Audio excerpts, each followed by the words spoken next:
Olá, olá pessoas! Como estão? Meio de 47, hein? Tô atrasando o almoço das pessoas, mas foi por um bom motivo. Eu tive que almoçar. Tive que almoçar um pouco mais cedo. Hoje geralmente eu almoço depois de fazer esse vídeo. Mas. E tomar banho também, né? Bom tomar banho de vez em quando. Mas vamos lá, sem mais demandas. 7 coisas que você precisa saber sobre a semana 7 da NFL. Tem uma oitava coisa bônus, porque eu acho que não dá pra deixar de falar sobre isso. No final do vídeo tem Aaron Rodgers e tem Jets, tá? Então fica com a gente até o final. Amanhã tem vencedores e perdedores, então se o seu time não foi falado aqui hoje, amanhã a gente vai falar sobre ele. Tem vários jogos que falta comentar amanhã. E é isso, vamos juntos.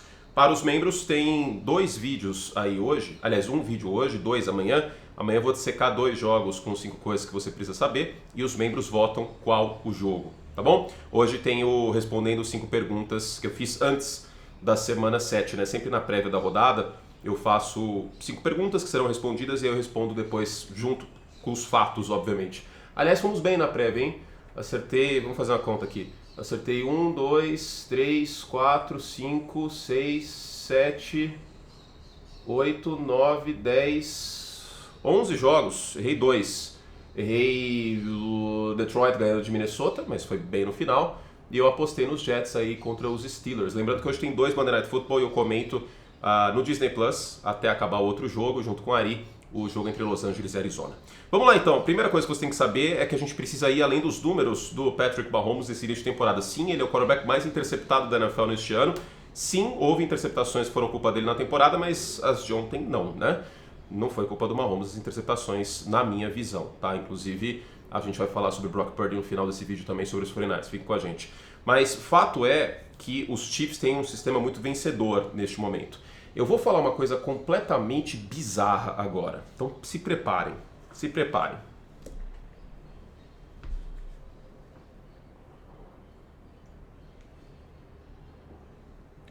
Não tem uísque aqui não, tá? Até porque eu vou dirigir mais tarde. Café só. O Kansas City Chiefs de 2024 é o New England Patriots de 2001. Pronto, falei. Tô leve. O time tem um jogo terrestre sólido, tem uma das melhores defesas da NFL e o time é decisivo no final de partidas, com um quarterback Hall of Famer que está entre os 3 maiores da história, 4 maiores da história. Claro, em 2001 ainda não se sabia isso do Tom Brady, é óbvio.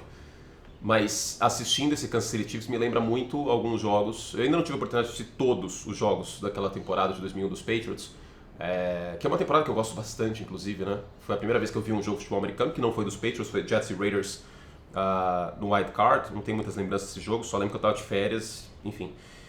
Mas é uma temporada que eu gosto bastante, né? Porque foi o meu primeiro contato com o esporte. E por que eu digo isso? Porque a força motriz da primeira parte, ou a primeira dinastia, o primeiro reinado dos Patriots, era a defesa. É claro que o Tom Brady tem parte fundamental, é claro que o Vinatieri foi importante, mas era a defesa dos Patriots com o Ted Bruschi, com uma galera muito boa, Ty Law, enfim. Larry Loy no primeiro título, safety. É esquisito dizer isso, mas ao dizer isso, o que eu quero fincar aqui? Os números do Mahomes não são bons o suficiente, mas a gente não pode pegar só os números do Patrick Mahomes, tem que ver o que ele faz na partida. Por quê? Um shovel pass aleatório que ganha 7 jardas, se você for pegar o box score, os números no final da partida, é só um passe para 7 jardas. Mas uma jogada como essa, numa terceira descida, com o Mahomes pressionado e mantendo o ataque no campo, tirando o coelho da cartola, não aparece nos números. Não aparece um número com uma caneta voltando a 2001. Em 2001, as pessoas mais ricas, que não era o meu caso, mas enfim, as mais ricas, principalmente as meninas, elas tinham canetas com cheiro. Você se lembra dessa época? Tinha caneta com cheiro de tutti-frutti, com cheiro de pipoca, com cheiro de coca. Enfim, você escrevia lá e tipo, as crianças ficavam cheirando no papel. Isso existia. Não é o número com a caneta Coca, que exala química de Coca-Cola no ar. Não é. Não é assim que funciona. Número é número. Então a gente precisa dar uma cor a esses números. E para dar essa cor, precisa assistir os jogos. E eu acho que assistir o Patrick Mahomes mostra que ele não é o quarterback que os números estão mostrando nessa temporada. Especialmente porque em último quarto ele está sendo decisivo. A corrida dele para o touchdown antes da jogada, se você estava assistindo com a gente, comigo e com o Ari, você estava assistindo no sábado com o Tom Brady, ó, 0 BO, tá? 0 BO. De verdade, a amizade continua. Você tá aqui agora, então tudo bem, a amizade continua, eu não sou ciumento. Mas antes da jogada eu virei e falei assim, olha, o meio da linha tá aberto. Ou seja, eu tava propenso pro jogo terrestre. Né? Tava bem espaçado ali no meio. Não quis entrar em termos técnicos, tal, de quais techs os caras estavam, gap A, B, C, não importa isso pra hora. Só falar, ó, tá aberto, é isso que importa. E eu acho que o Mahomes fez o mesmo diagnóstico, porque ele muda a jogada e aí ele mesmo entra na endzone com o quarterback draw. Então, é isso que não entra nos números. Entra um touchdown terrestre do Mahomes, uma corrida de 3 jardas, mas e todo o processamento, entendeu? Então, os Chiefs hoje são favoritos ao Super Bowl porque eles têm uma das melhores defesas da liga e o Kansas City Chiefs, ele faz os adversários parecerem muito piores do que eles são. O San Francisco 49ers não é ruim como ele apresentou ontem. O New Orleans Saints, mais saudável, não é ruim como foi o caso da segunda-feira passada. O Baltimore Ravens não é ruim, também não foi ruim, mas não é o time da semana 1, é melhor que isso. E aí tem um outro elemento. Vocês já jogaram Mortal Kombat? Eu sei, vou ter que fazer mais uma referência idosa aqui. Mas no Mortal Kombat você vai enfrentando os lutadores e tal, e aí chega no final você pega o chefão. Isso vale para qualquer videogame. Enfrentar o chefão te dá um cagaço, porque você sabe que você vai perder. Então você já entra meio derrotado, entende? Eu acho que os times da NFL hoje, eles entram para jogar contra o Kansas City Chiefs com uma aura meio derrotada, tô falando sério. Não por acaso, a última derrota dos Chiefs, que foi aí há 11 jogos, são 11 jogos sem perder, ou seja, 12, foi contra o Las Vegas Raiders, que acabara de demitir o Josh McDaniels e tava o Antônio Pierce, ó, puxel, todo mundo, grupo unido, pagode, churrasco, vamos lá. Porque aí eles não entraram com essa alma de derrotado também. Eu não estou falando que o Buffalo Bills entrou, que o São Francisco entrou nos playoffs, mas que hoje isso faz parte do panorama, do cenário. Eu estou vendo os times entrando com medo de taclear o Mahomes muitas vezes quando ele corre. Falando sério. Então, isso faz parte da equação. A segunda coisa que você precisa saber é que os Raiders já eram, tá? Falando neles, já era, meu. Já era. Se o Tom Brady tiver um pouco de voz, agora que ele é acionista minoritário do time, ele tem que fazer o possível e o impossível para o Anthony Pierce cair no final do ano. Eu sei que a decisão final provavelmente vai ser do Mark Davis, mas é inaceitável o desempenho do time dos Raiders nos dois lados da bola há pelo menos 4 semanas. E do outro lado, outra coisa que você precisa saber em anexo é que também os Rams não vão muito longe não, tá? É óbvio que existe talento, o Kyren Williams, especialmente nessa partida, eu acho que o Matt Stafford é um bom quarterback, mas a quantidade de lesão que tem esse time, sem o Puka Nacua, sem o Cooper Kupp, que também não jogou, pô, é feio demais ver os Rams jogar nesse momento. E a defesa não apresenta um futebol americano de alto nível. Aqui do outro lado, o ataque dos Raiders menos ainda. Né? Mas é isso, esses dois times aí provavelmente não vão a lugar nenhum, o O'Connell machucou inclusive, foi bastante pressionado nessa partida, e isso eu dou o mérito para a defesa dos Rams.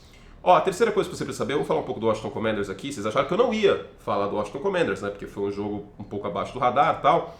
Mas amassar times fracos também é medida de grandeza, especialmente porque o Jayden Daniels saiu machucado no meio da partida, o raio-x deu negativo por uma lesão nas costelas, o que é um ótimo sinal. Mariota entrou, deu conta do recado, tudo certo. Também porque o jogo terrestre foi muito bem. Foram mais de 200 jardas corridas nesse jogo. Brian Robinson voltou em grande estilo, ele tinha ficado machucado, não jogou na semana passada contra os Ravens. E eu acho que também é uma medida de grandeza você amassar times mais fracos, tá? O Washington Commanders está sim na briga pela pós-temporada e também amassar times fracos é uma medida de grandeza. Seja no college, que isso talvez seja ainda mais importante, não vacilar contra times fracos, mas na NFL também, porque a distância do 1 ao 32 não é tão grande assim como em outros esportes, em outras ligas. Então, por mais que Carolina seja o pior time da NFL, tem os Patriots também na jogada, mas também é uma medida de grandeza, tá? Especialmente o desempenho dessa linha ofensiva que abriu muito espaço para o jogo terrestre. A quarta coisa que você precisa saber é que o Jared Goff, ele tem um caso para MVP. A gente vai chegando na semana 7, semana 8, essa conversa de MVP ela começa a dar uma esquentada. É difícil, por mais que Kansas City seja o último invicto, dar o MVP para o Patrick Mahomes, porque ele não está jogando como o jogador mais valioso. Ele pode ser até o jogador mais valioso desse ataque, mas ele não está jogando como o jogador mais valioso da NFL. Hoje, para ser muito honesto, a briga de MVP me parece entre 3 nomes. Lamar Jackson, que joga na segunda-feira, Jared Goff e Josh Allen, que teve 2 grandes jogos nessa temporada e ontem também teve um bom desempenho aí, tudo bem que não era para ter começado do jeito que começou esse jogo, mas acho que esses 3, por enquanto, tá caminhando dessa forma. Agora, sobre o Goff, ele começou 15 de 15 essa partida, ele tem 83% de passes completos nos últimos 3 jogos, e o grande senão em relação ao Jared Goff sempre foi ele pressionado. Daí que nasceu a minha brincadeira, a minha analogia do câmbio automático, que se você não tem problema no câmbio automático, você dirige ele, acelera, freia o carro, que é uma maravilha, especialmente no trânsito de São Paulo, que é uma tragédia. Mas quando dá problema no câmbio, aí sobe o RPM do nada, aí o carro engasga, aí você tem que levar no mecânico, aí tem que ser um mecânico especializado em câmbio automático, aí você vai gastar uma puta de uma grana, e não é muito legal isso, né? E muitas vezes o Jared Goff, quando tá céu de brigadeiro, tudo lindo, maravilhoso, Jameson Williams correndo em profundidade e correndo bem a rota, o Amon-Ra St. Brown cruzando no meio do campo, o Laporta jogando pra cacete, a linha ofensiva joga bem, o Jahmyr Gibbs explode, tudo dando certo, o Goff vai lá e faz um excelente desempenho. Mas que se frise, ele tá jogando melhor pressionado nessa temporada. Nesse último jogo, fui ver os números do Next Gen Stats, ele foi pressionado 51% dos snaps pela defesa do Brian Flores. Ele teve 10 de 11 pressionado para 164 jardas, 2 touchdowns e nenhuma interceptação. Quando pressionado. Então, existe sim um caso do Jared Goff ser MVP nessa temporada. Por mais incrível que isso seja, isso só prova como a NFL também é muito incrível e imprevisível. O Goff tem um caso para MVP, não estou falando que vai ser, mas que os últimos 3 jogos ele está jogando o fino da bola. Essa máquina Detroit Lions, ela tá, eu falo Los Angeles Rams, ela tá profundamente calibrada. É muito bonito ver esse ataque do Ben Johnson. E em anexo, outra coisa que você precisa saber é que o Ben Johnson vai ser head coach na NFL, coordenador ofensivo dos Lions. Eu tenho certeza absoluta que ele vai ser head coach na NFL. Só se ele não quiser, de novo, né? A quinta coisa que você precisa saber, eu coloquei Seattle como zebra nesse jogo. O torcedor dos Falcons ficou chateado comigo, mas paciência, é isso. Eu tava com um feeling que os Seahawks iam dar um jeito contra a defesa de Atlanta. E diga-se que a defesa de Atlanta pressionou, e mais uma vez o Geno Smith foi pressionado pra dedéu, mas ele encontrou um jeito. Pressionado foi bem nesse jogo, teve 2 touchdowns inclusive, mais de 100 jardas, ele teve mais jarda pressionado do que não pressionado. Foi mais pressionado inclusive do que não pressionado também nesse jogo. A linha ofensiva de Seattle é uma calamidade. Isso me impede de acreditar mais em Seattle, mas eles vão conseguir ganhar um jogo ou outro. E daí, novamente, a linha de Geno, né? Hoje, inclusive, eu comi um estrogonofe que estava no limite da linha de Geno Smith. Era o mínimo que um estrogonofe tinha que ter no restaurante aqui do lado de casa. Tava meio que sem sal, sem pimenta... Mas a carne tava ok, tinha uns champignons ali que eu não gosto, né? Que é tipo um turnover no estrogonofe, mas enfim, ele tava no mínimo que tem que ter aí para ser um estrogonofe digno. E o Geno Smith mostrou isso, que ele tem o mínimo que precisa para ser um quarterback na NFL. Provavelmente você não vai vencer o Super Bowl com o Geno Smith, mas ele vai conseguir ganhar jogos assim, vez ou outra. Do outro lado, o Cousins não foi bem nessa partida, tá? Mas eu queria destacar que pressionado, o Geno fez um bom jogo. Bom, vamos para a cereja do bolo, as 3 coisas finais que você precisa saber. Russell Wilson, San Francisco 49ers e Aaron Rodgers e Jets. Primeiro, eu assisti hoje de manhã o jogo na transmissão americana e o narrador e o comentarista, o Mike Tirico e o Chris Collinsworth, eles fazem reuniões com o time ao longo da semana. E aí eles falaram que na production meeting, na reunião com o Mike Tomlin foi muito sincero, foi muito honesto. Ele virou, olha, não é definitivo que o Russell Wilson seja o quarterback, mas a gente precisa saber o que a gente tem no Russell Wilson. E, bom, eu acho que ontem ficou muito evidente que o Justin Fields não tem condições de ser um quarterback que vai levar o time mais longe da NFL. Vou falar mais sobre no Vencedores e Perdedores, mas por que eu tô falando isso? Porque o jogo aéreo de Pittsburgh e o George Pickens apareceu muito mais do que estava aparecendo com o Justin Fields. O Russell Wilson é um passador melhor para mais de 10 jardas. E ele está saudável. É nítido que a movimentação está um pouco melhor do que a gente viu até no final da passagem dele por Denver, mas especialmente na pré-temporada, né, que estava calamitosa. Qual foi o plano de jogo? Puro suco de Arthur Smith. Vamos socar a corrida, play action adoidado, dar uns tiros em profundidade e ver o que acontece. Esse é o plano de jogo do auge do Russell Wilson no Seattle Seahawks. Quando o Arthur Smith, ex-Atlanta, ex-Tennessee, foi contratado para ser coordenador ofensivo de Pittsburgh e aí chegou o Russell Wilson, esse era o match que a gente queria ver. A melhor versão possível de um ataque para a melhor versão possível do Russell Wilson aparecer. E ela apareceu. O Wilson começou 2 de 6 ontem para 19 jardas. Ele foi vaiado no início do jogo no Acrisure Stadium pelo torcedor dos Steelers. E aí do segundo quarto em diante as coisas começaram a engrenar, ele ficou mais quente, o play action começou a entrar. Entraram alguns passes para o George Pickens em profundidade, arriscados, diga-se, mas entraram. E aí os Steelers venceram a partida por 37-15.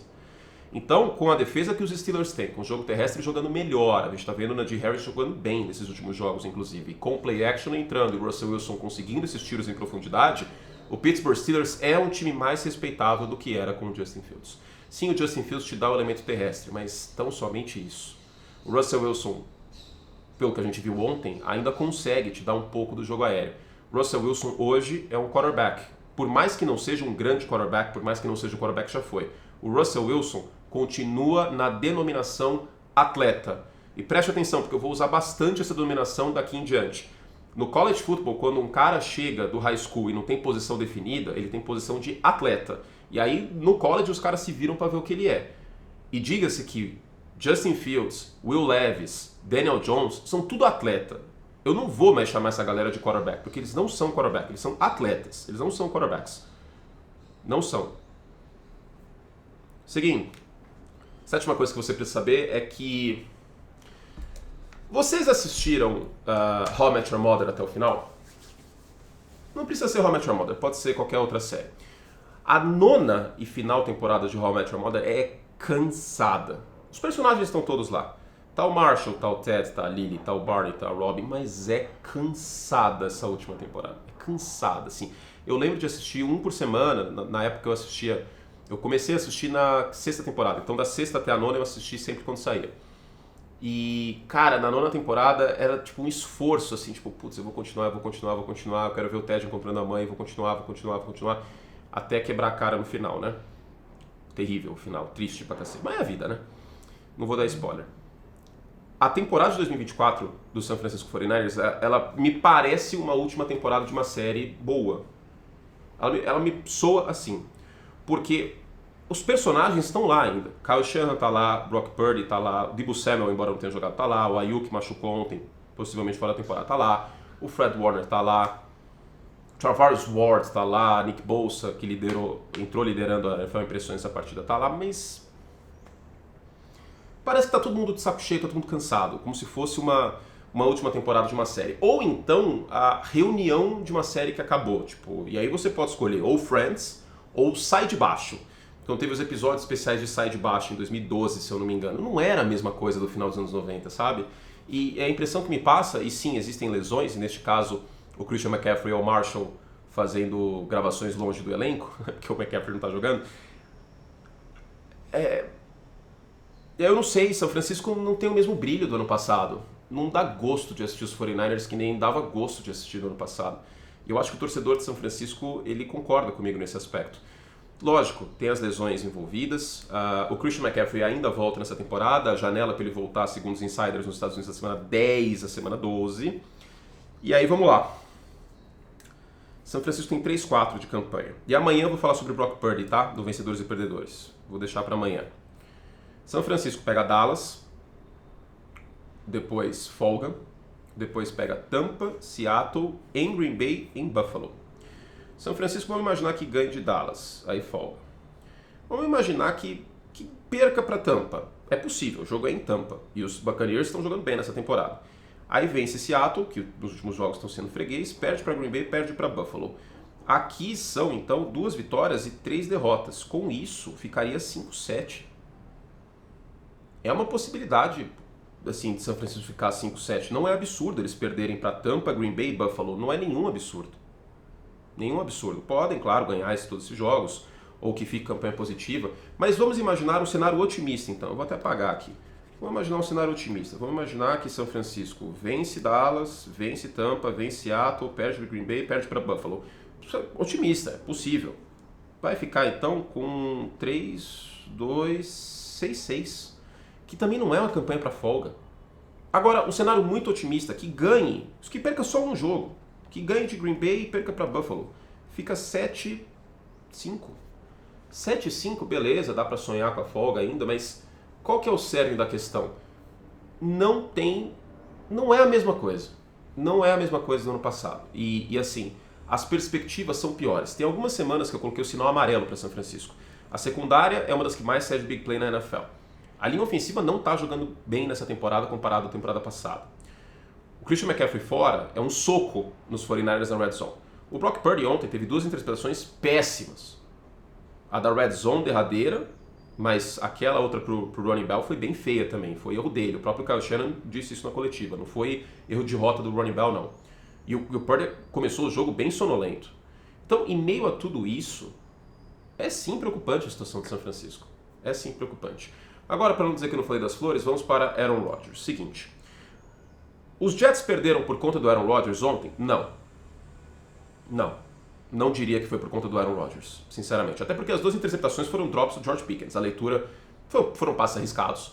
A primeira, a segunda nem tanto, no meio do campo, no cover 2, mas é uma bola que ricocheteia e cai na defesa de Pittsburgh, que faz seu trabalho. E Pittsburgh jogou bem, né, nos dois lados da bola. Agora, tem um ponto que eu queria chamar a atenção, que é o Aaron Rodgers pressionado. O Aaron Rodgers pressionado neste ano não está jogando como nos anos de MVP de Green Bay Packers. Não está, simplesmente não está. Vocês podem colocar o que for como motivo. Falta de sintonia com os recebedores, embora os recebedores sejam todos amigos dele. A idade, a ferrugem, a linha ofensiva dos Jets não ser como a linha ofensiva dos Packers nos anos de MVP, seja como for. Agora, não é só isso, né? Mudou o coordenador, mas tem algumas chamadas equivocadas. Aquelas corridas em segunda descida, segunda para 10, segunda para 8, corre com a bola, não sei por que cacetes eles fazem isso. A pouca porcentagem de play action. Você tem a porra do Breece Hall, velho. Usa o Breece Hall direito, de maneira criativa. Usa o Garrett Wilson em jet sweep. Façam alguma coisa. Façam algo diferente. E aí começa a usar mais play action. 17% de play action, você tem um Breece Hall. Transforma isso numa ameaça para a defesa. Coloca o Aaron Rodgers fora do pocket. Não é possível, velho. Não é possível essas coisas. Então, assim, eu honestamente não acho que seja o Aaron Rodgers o problema do New York Jets. Até porque a defesa dos Jets neste ano não está jogando como ano passado. E uma defesa, eu mencionei isso algumas vezes nessa temporada, defesa jogar top 5 ano sim, ano também, é raro na NFL. O que os Chiefs estão fazendo é raro.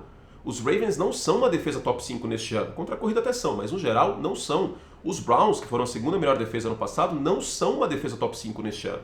É muito difícil consistência defensiva na NFL. Até porque, diferentemente do ataque, que é mais dependente do quarterback, a defesa é dependente muitas vezes de 11. Sauce Gardner, por exemplo, não está jogando como um quarterback top 5 neste ano. Isso precisa ser dito também. Então, tem questões do Aaron Rodgers, sobretudo pressionado, mas não é por conta dele que os Jets perderam. Os Jets agora...